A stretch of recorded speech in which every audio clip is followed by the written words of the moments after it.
Harga anjlok masjid ini malah borong berton-ton sayuran dari petani dengan harga mahal.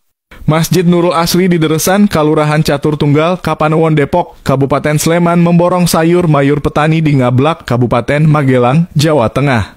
Sudah 3 pekan ini masjid tersebut memborong sayur mayur di sana.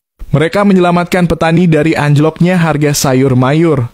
Awal Juli kemarin kita dapat info. Terus kemudian ada yang mengirimkan kabar dari sosmed bahwasanya harga pakcoy di Magelang Rp200 per kilo. Kata Partnership and Communication Masjid Nurul Asri Deresan, Fatur Rahman Arhabi. Tim dari Masjid Nurul Asri langsung survei usai mendapat informasi tersebut. Mereka mensurvei pasar hingga petani dan didapati faktanya sama harga sayur mayur panenan petani anjlok.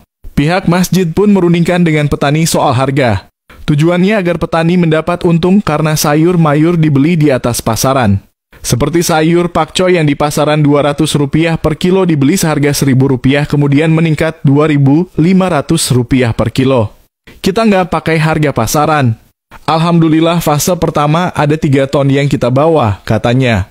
Jumlah itu tidak semuanya just tip, melainkan juga masjid membeli dengan uang kas dan uang donatur yang ingin bersedekah.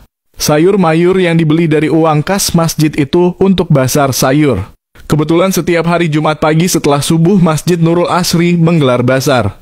Para jemaah diberi kupon dan membayar apa yang dibeli dengan uang seikhlasnya. Bazar ini sudah berlangsung sejak 2 tahun yang lalu. Sementara untuk Jumat hari ini, rencananya masjid akan memborong 7 ton.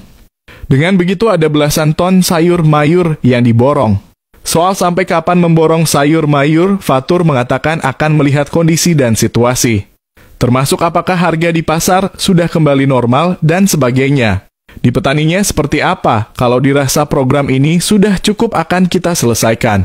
Tapi sampai saat ini sepertinya kita masih belum jelasnya. Dengan program ini setidaknya petani dari 3 kecamatan yang terbantu. Semakin banyak sayur mayur yang dipesan maka diharapkan petani yang terbantu akan semakin luas. Fatur mengatakan selain sebagai tempat ibadah, masjid juga harus bermanfaat bagi masyarakat. Dahulu ketika minyak mahal, masjid mengadakan bazar minyak murah di Jumat setelah subuh. Lanjutnya, tak hanya bazar, program sosial yang dilakukan masjid meliputi pengeboran sumur di desa yang kesulitan air hingga program renovasi musola di wilayah pedalaman. Sejak 5 tahun lalu, masjid ini memiliki Baitul Mal. Dari situ kebermanfaatan masjid semakin luas. Fatur berharap langkah dari Masjid Nurul Asri Deresan ini bisa diikuti masjid lain. Sampai hari ini belum banyaklah kemudian masjid itu memberikan perannya di masyarakat. Mungkin bisa dihitung dengan jari. Harapannya ke depan fungsi masjid bukan hanya untuk menghidupi masjid itu sendiri, tapi juga menghidupi masyarakat di sekitar masjid, pungkasnya.